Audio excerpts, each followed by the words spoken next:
हाँ बेटा, करूं शुरू? शुरू से देखिए, दोबारा देखिए। और व्यवधान पड़ गया था बेटा, लाइट चली गई थी, फिर मैथ को जा रही थी वो क्लास। अब देखिए बेटा, अपना जो पाठ है पद्यभाग का दूसरा पाठ है सूरदास। और सूरदास जो कवि हैं उनके पद हैं सूरदास के पद, जो कहां से लिया है कि ब्रह्मर गीत नामक संकलित में से ये पद लिया गया है। शीर्षक हो गया ब्रह्मर गीत। सबसे पहले हम बात करेंगे महाकवि सूरदास जी की। महाकवि सूरदास जी का जन्म 1483 ईस्वी को मथुरा के निकट रेणुका क्षेत्र में माना जाता है। महाकवि सूरदास जी का जन्म 1483 ईस्वी में मथुरा के निकट रेणुका क्षेत्र में माना जाता है। दूसरी मान्यता के अनुसार इनका जन्म दूसरी मान्यता के अनुसार इनका जन्म दिल्ली के पास सिही गांव में माना जाता है। दूसरी मान्यता के अनुसार इनका जन्म दिल्ली के पास सिही गांव में माना जाता है। ये मथुरा और वृंदावन के बीच में ये मथुरा और वृंदावन के बीच में यमुना नदी के किनारे पर गऊ घाट पर रहते थे। ये मथुरा और वृंदावन के बीच में यमुना नदी के किनारे गऊ घाट पर रहते थे। इनके गुरु का नाम बल्लवाचार्य था। महाकवि सूरदास जी के गुरु का नाम बल्लवाचार्य था। ये भगवान श्री कृष्ण के परम भक्त थे। ये भगवान श्री कृष्ण के परम भक्त थे, इसलिए ये भगवान श्री कृष्ण की पदावली गाया करते थे। ये भगवान श्री कृष्ण की पदावली गाया करते थे। एक दिन सूरदास जी जंगल से होकर गुजर रहे थे, क्योंकि ये जन्म से अंधे थे। और जो व्यक्ति जन्म से अंधा होता है उसे हम सूरदास ही कहते हैं।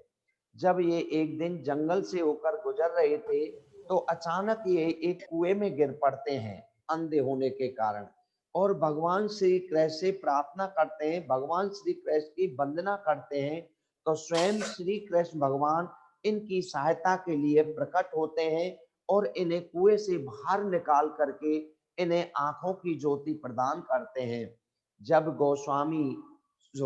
महाकवि सूरदास इस संसार रूपी सागर को देखते हैं तो इस संसार रूपी सागर में उन्हें छल, कपट और देशता दिखाई देती है। और भगवान से प्रार्थना करते हैं कि हे भगवान, मुझे ऐसी ज्योति नहीं चाहिए। तो भगवान फिर इन्हें अंधा कर देते हैं। इसलिए ये भगवान श्री कृष्ण के परम भक्त थे। इनकी जो प्रसिद्ध रचनाएं हैं सूर सागर, साहित्य लहरी, सूरावली, ये तो हुआ हमारे महाकवि सूरदास जी का परिचय, जो 2 अंक का आता है। अब हमारे जो हम ले रहे पंक्तियां वो भ्रमर गीत से ली गई हैं और सूरदास जी के पद हैं। शीर्षक का नाम है भ्रमर गीत और कवि हैं सूरदास। तो ये सूरदास जी के पद हैं। सबसे पहली पंक्ति सुनिए।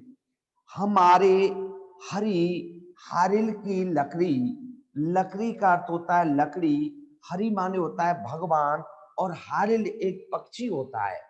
हारिल एक पक्षी होता है। तो इस पद में गोपियां उद्धव जी को उलाहना देती हुई कह रही हैं। इस पद में गोपियां उद्धव जी को उलाहना देती हुई कह रही हैं। क्या कह रही है सुनिए कि हमारे हरि हारिल की लकड़ी, गोपियां उद्धव जी को उलाहना देती हुई कहती हैं कि हे उद्धव जी, हमारे लिए तो श्री कृष्ण, हे उद्धव जी, हमारे लिए तो श्री कृष्ण हारिल नामक पक्षी के समान है। हे उद्धव जी, हमारे लिए तो श्री कृष्ण हारिल नामक पक्षी के समान है। जिस तरह से हारिल नामक पक्षी होता है और वो पक्षी अपने पंजों में लकड़ी को दबाए रखता है। गोपियां उदाहरण देती हुई कह रही हैं कि जिस तरह से हारिल नामक पक्षी होता है और वो अपने पंजों में लकड़ी को दबाए रखता है, उस लकड़ी को छोड़ता नहीं है, उसी तरह से गोपियां कह रही हैं कि हमने भी हमारे मन में श्री कृष्ण को कस कर, हमारे मन ने श्री कृष्ण को कस करके पकड़ लिया है। ये बात गोपियां उद्धव जी से कहती हैं। दोबारा फिर सुन लीजिए आराम से। हमारे हरे हारिल की लकड़ी, हरि माने भगवान, हारिल एक पक्षी होता है और लकड़ी माने लकड़ी। गोपियां उद्धव जी को उल्हाना देती हुई कह रही हैं कि हे उद्धव जी, हमारे लिए तो श्री कृष्ण हारिल नामक पक्षी के समान हैं।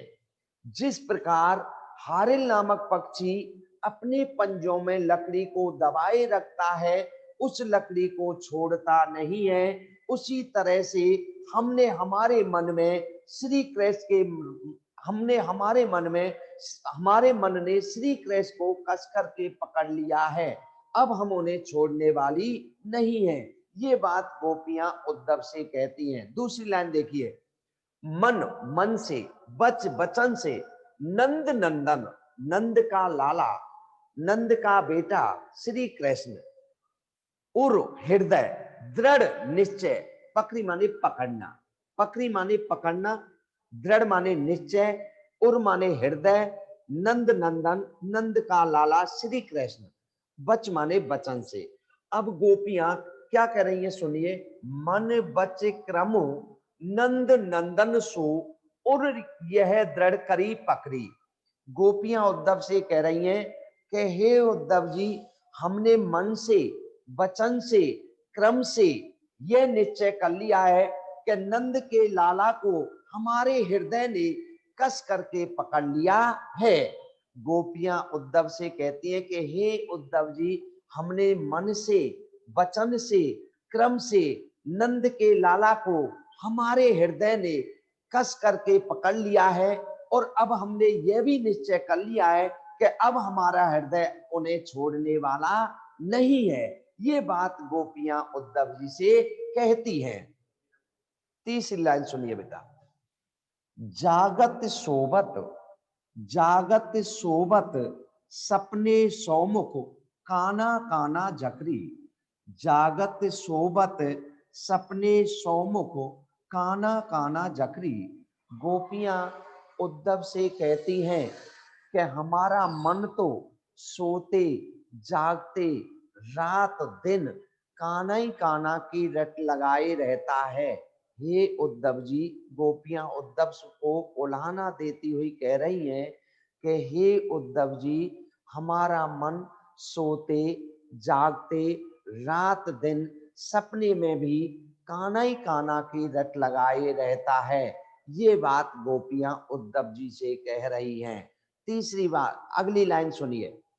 सुनते ही, सुनते ही जोग लगत ऐसो, सुनते ही जोग लगत ऐसो। जोग माने योग संदेश, अली माने भौरा होता है, लेकिन यहाँ अली शब्द उद्धव के लिए आया है कि सुनते ही जोग लगत ऐसो अली, जो ही करई ककरी, जो ही करई ककरी। के यानी गोपियां उद्धव से क्या कह रही हैं कि सुनिए कि हे उद्धव जी, आपके योग संदेश को सुनकर, हे उद्धव जी, आपके योग संदेश को सुनकर हमारा मन कड़वी ककड़ी के समान हो गया है। हे उद्धव जी, आपके योग संदेश को सुनकर हमारा मन तो कड़वी ककड़ी के समान हो गया है। जिस तरह से कड़वी ककड़ी को चखने पर मन भी कड़वा हो जाता है, उसी तरह से आपके योग संदेश को सुनकर हमारा मन कड़वी ककड़ी के समान हो गया है। ये बात गोपियां उद्धव से कहती हैं। अगली पंक्ति सुनिए। सोही व्याधि, व्याधि माने होती है बेटा बीमारी। सोही व्याधि हमें ले आए, सोही व्याधि हमें ले आए, देखी सुनी न करी। गोपियां उद्धव से कहती हैं कि हे उद्धव जी, आप हमारे लिए मथुरा से कौन सी बीमारी लेकर आए हो। हे उद्धव जी, आप हमारे लिए मथुरा से कौन सी बीमारी लेकर आए हो। हे उद्धव जी, ऐसी बीमारी हमने कभी ना तो देखी थी और ना सुनी है। ये बात गोपियां उद्धव से कहती हैं कि हे उद्धव जी, देखिए सुनिए बेटा, सोही व्याधि, व्याधि माने बीमारी, सोही व्याधि हमें ले आए, देखी सुनी न करी। गोपियां उद्धव से कहती हैं कि हे उद्धव जी, तुम मथुरा से हमारे लिए कौन सी बीमारी लेकर आए हो? ऐसी बीमारी ना तो कभी हमने देखी है और ना कभी सुनी है। ये बात गोपियां उद्धव से कहती हैं। अगली लाइन सुनिए बेटा, यह तो सूर तिन्हें ले दीजिए, यह तो सूर तिन्हें ले दीजिए, जिनके मन चक्री। कवि सूरदास जी कहते हैं, यह तो सूर, सूर माने सूरदास, तिन्हें माने उनको, दीजे माने देना, और मन चक्री माने चंचल मान या चलायमान। क्या कह रही है देखो, यह तो सूर तिन्हें ले दीजिए, जिनका मन चक्री। गोपियां उद्धव से कहती हैं, कवि सूरदास जी कहना चाहते हैं कि गोपियां उद्धव से कहती हैं कि हे उद्धव जी, इस बीमारी को उन्हीं को जाकर के सौंपना, उन्हीं को जाकर के देना, जिनका मन चक्री के समान चलायमान रहता है। यानी अर्थात गोपियां का कहने का भाव यह है कि हे उद्धव जी, इस बीमारी को तो श्री कृष्ण को ही जाकर सौंपना, वो बड़े चंचल और चालाक हैं, इसलिए उन्हीं को इस बीमारी को जाकर के सौंपना है। ये बात गोपियां उद्धव से कहती हैं। फिर सुन लीजिए बेटा दोबारा ऊपर से ही, कि मैंने जो दूसरा पाठ है आपका कवि परिचय, मैंने आपको सबको बता ही दिया बेटा। जन्म कब महाकवि सूरदास जी का 1493 में हुआ था। ये शीर्षक का नाम है भ्रमर गीत। भ्रमर गीत से ये पद संकलित हैं, ये भ्रमर गीत नामक संकलित ग्रंथ से ये पद लिए गए हैं। तो सबसे पहले मैं दोबारा फिर बता रहा हूं बेटा आप लोगों को आराम आराम से, कि हमारे, हमारे माने हमारे, हरि माने भगवान, हारिल एक पक्षी होता है बेटा, हारिल एक पक्षी होता है, लकड़ी माने लकड़ी। गोपियां उद्धव जी को उलाहना देती हुई कहती हैं, गोपियां उद्धव जी को उलाहना देती हुई कहती हैं कि हे उद्धव जी, हमारे लिए तो श्री कृष्ण हारिल पक्षी के समान है। गोपियां उद्धव जी को उलाहना देती हुई कहती हैं कि हे उद्धव जी, हमारे लिए तो श्री कृष्ण हारिल नामक पक्षी के समान है।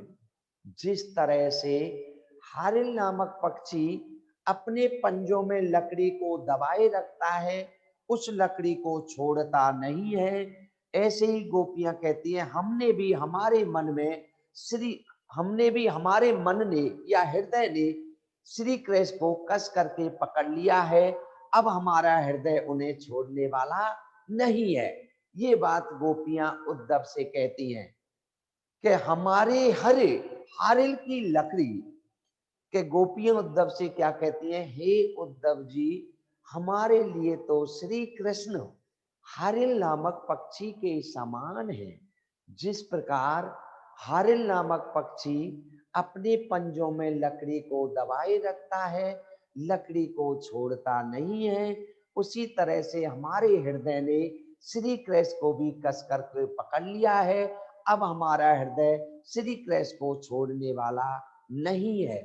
ये बात गोपियां उद्धव से कहती हैं। दूसरी बात पंक्ति सुनिए बेटा,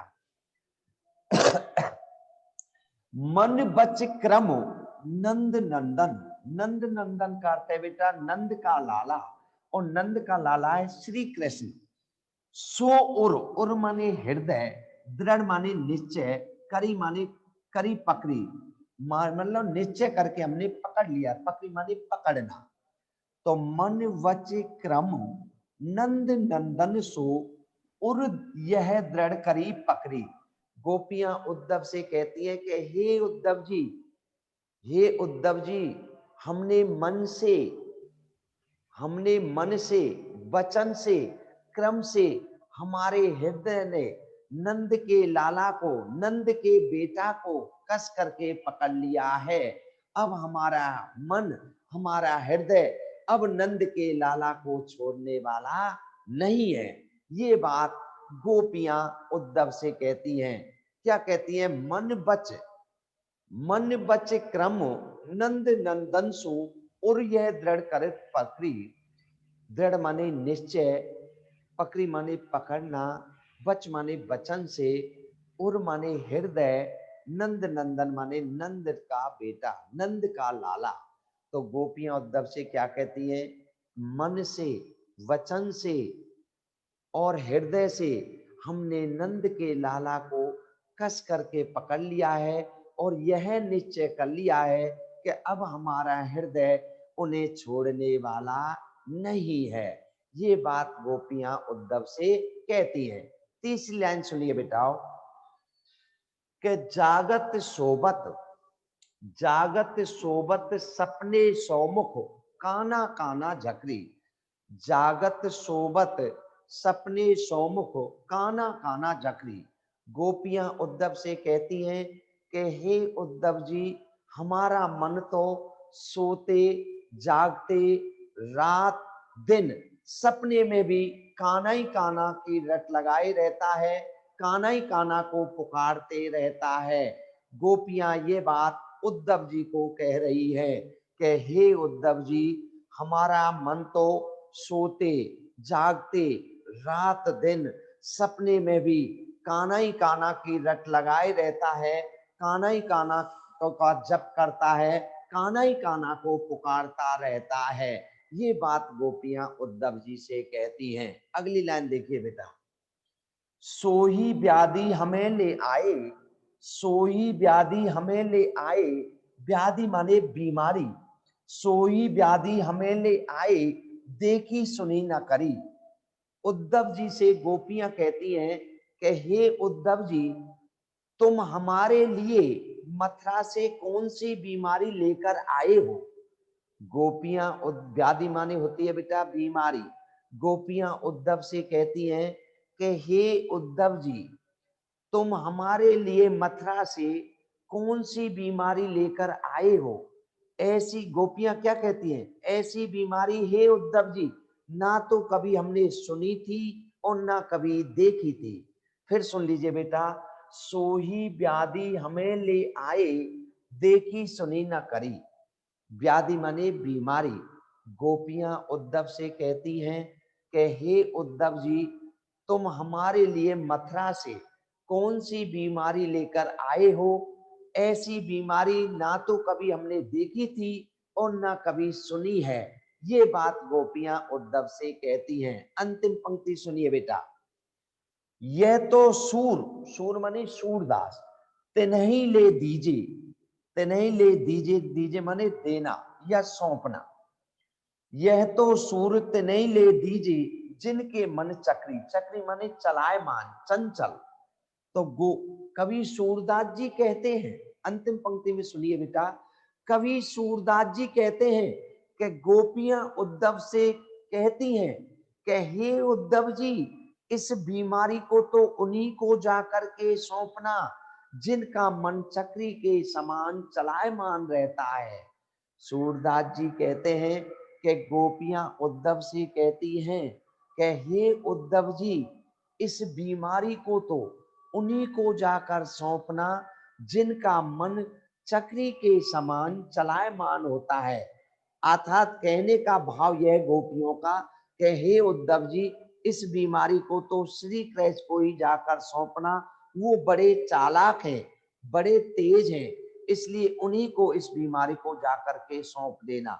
ये हुआ बेटा हमारे पहला पद जो आपके सूरदास में।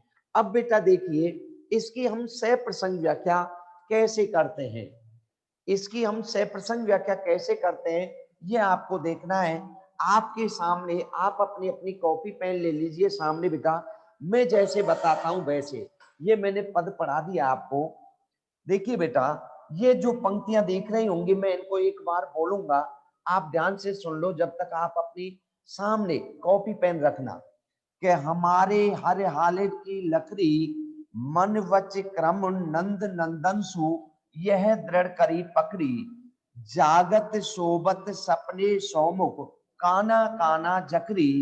सुनतई जोग लगत ऐसो अल जो ही करई ककरी। सोही व्याधि हमें ले आए, देखी सुनी न करी, यह तो सूरत ने ले दीजो, जिनको मन चक्री। देखिए बेटा समझिए, सबसे पहले इस तरह की पंक्तियां आपके पेपर में देता है और ये लिख कर देता है कि प्रस्तुत पंक्तियों का या प्रस्तुत काव्यांश की सह प्रसंग व्याख्या कीजिए। प्रस्तुत काव्यांश की सह प्रसंग व्याख्या कीजिए।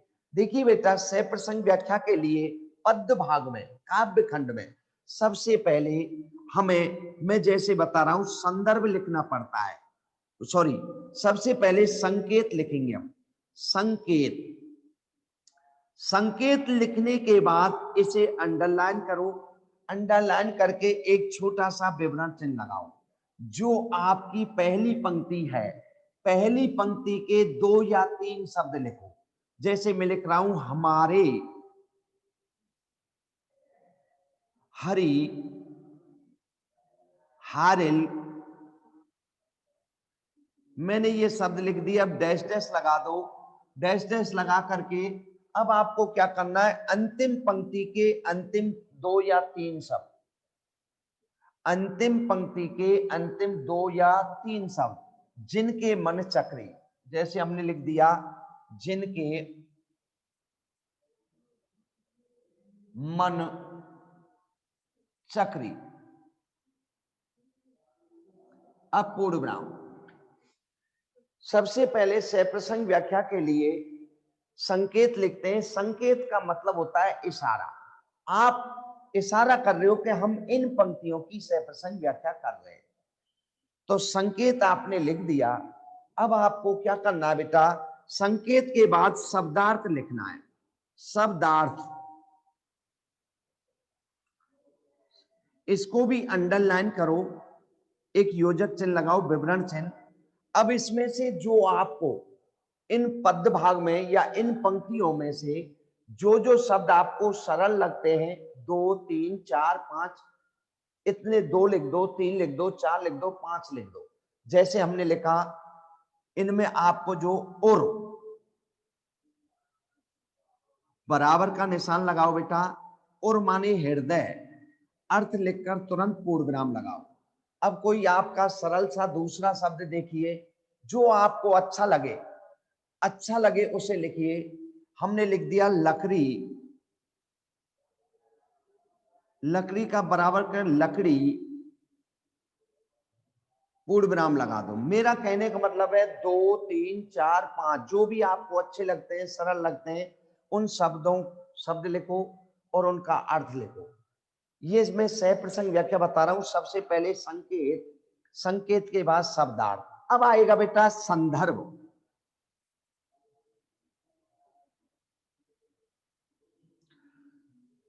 संदर्भ लिखकर इसे अंडरलाइन करो, विवरण चिन्ह लगाओ। संदर्भ के नीचे वाली पंक्ति यहां से प्रस्तुत करना है। और कैसे कैसे लिखना है सुनिए बेटा, ध्यान से सुन लेना।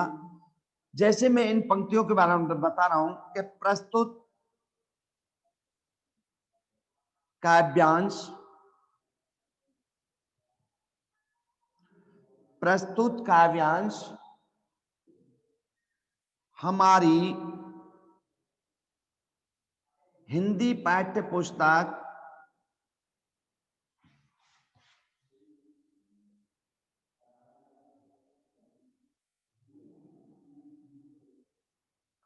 सर्जन के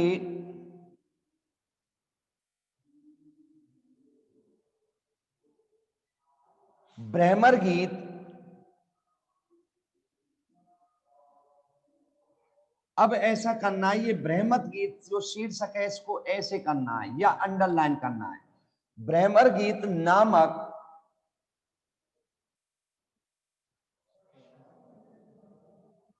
शीर्षक से लिया गया है।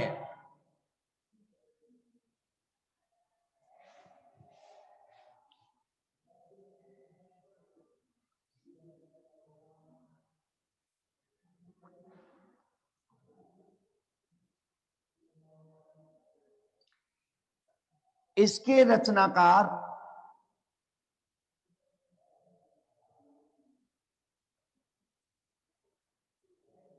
या रचयिता भी कर सकते हो आप, कभी भी कर सकते हो आप। कि इसके रचयिता, चलो मैं यहां कर रहा हूं बेटा, 1 मिनट, रचयिता श्री सूरदास हैं।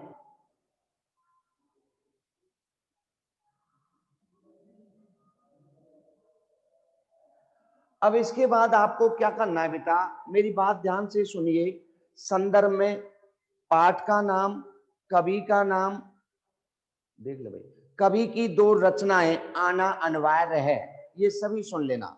जैसे मैंने लिखा है कि प्रस्तुत काव्यांश हमारी हिंदी पाठ्य पुस्तक सर्जन के ब्रह्मर गीत नामक शीर्षक से लिया गया है।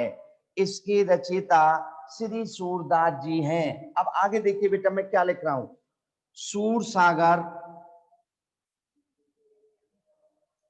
साहित्य लहरी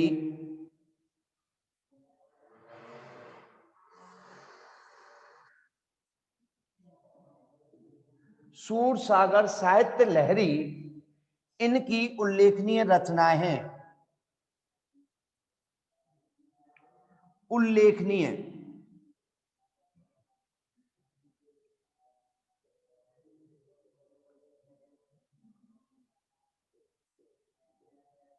हैं।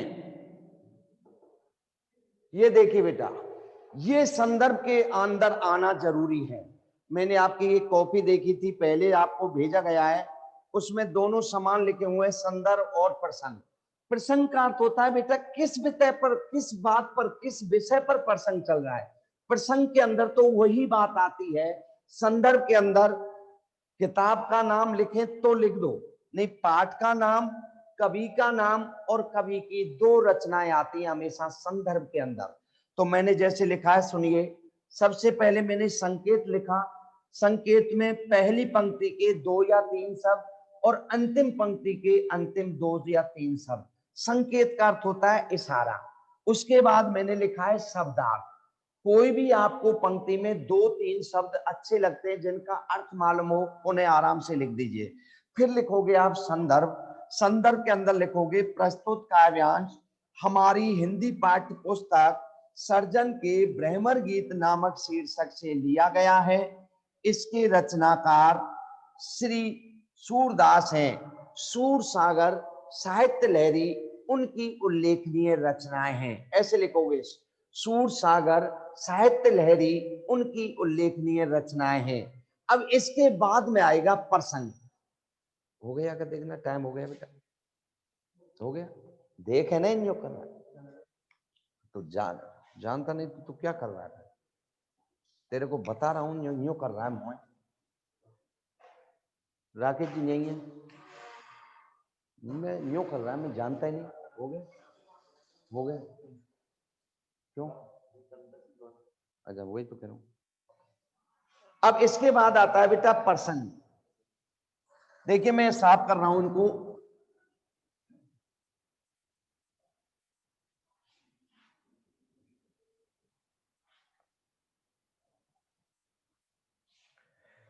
संदर्भ के बाद लेंगे बेटा हम प्रसंग।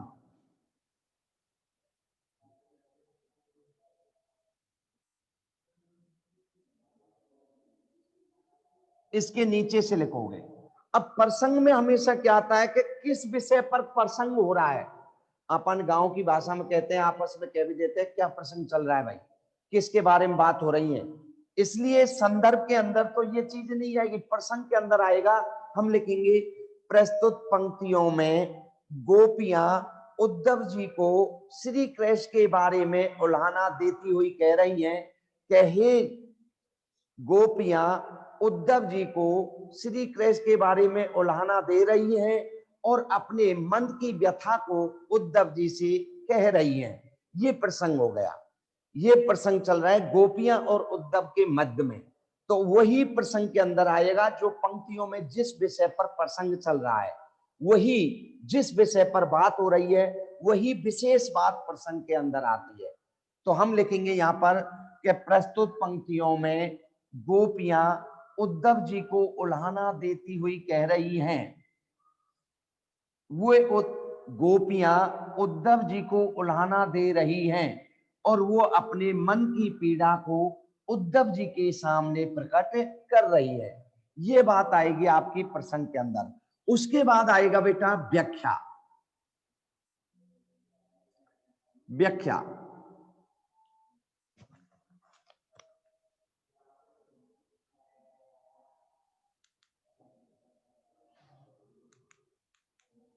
व्याख्या के अंदर बेटा जो पंक्तियां आपकी दी गई हैं उनका हिंदी अनुवाद, उनका भावार्थ, उनका अर्थ लिखोगे। व्याख्या के अंदर जो आपकी पंक्तियां दी गई हैं उनका हिंदी अनुवाद करोगे या भावार्थ लिखोगे या अर्थ लिखोगे। इसके बाद देखिए बेटा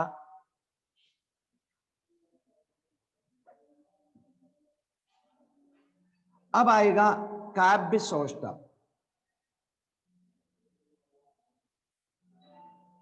मेरा फोन आ रहा है राकेश जी, राकेश जी फोन आ रहा है मेरा। हेलो हेलो फोन है यार। इसके बाद आएगा काव्य सौष्ठव। देखिए बेटा इसको किस तरह से यहां आप काव्य सौष्ठव भी लिख सकते हो या काव्य का सौंदर्य भी लिख सकते हो।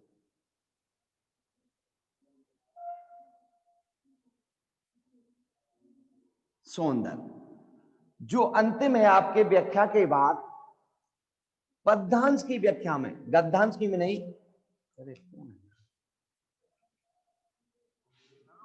हेलो हाँ बोल।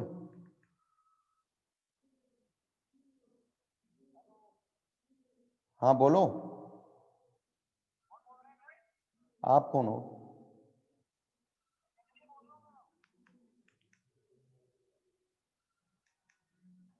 उसके बाद बेटा देखिए अंतिम जो बिंदु है वह है काव्य सौष्ठव या काव्यगत सौंदर्य। इसमें आप दो पक्ष भी ले सकते हैं। एक तो कला पक्ष, ब भाव पक्ष।